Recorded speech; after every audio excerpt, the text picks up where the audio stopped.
শুভেচ্ছা। সম্মানিত উপস্থিতি, আমরা এই শোভাযাত্রার পূর্বে সমাবেশ আমাদের প্রধান অতিথির বক্তব্যের পরপরই শুরু করব। বক্তব্য আমরা শুনেছেন, বক্তব্য এখানে দীর্ঘায়িত করব না। আমরা আপনাদেরকে ধন্যবাদ জানাচ্ছি।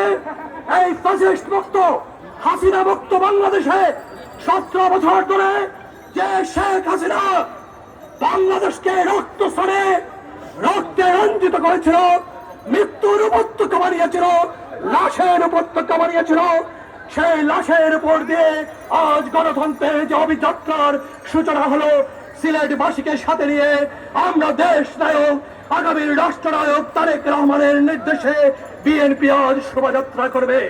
সেই শোভাযাত্রায় আপনারা সবাই শরিক হন এবং যতক্ষণ পর্যন্ত বুথের মাধ্যমে একটি জনগণের নির্বাচিত সরকার প্রতিষ্ঠিত না হোক, গণতন্ত্রের এই অভিযাত্রায় আমাদের সাথে আপনারা সবাই থাকবেন, এই আহ্বান জানিয়ে আমি আমার বক্তব্য শেষ করছি।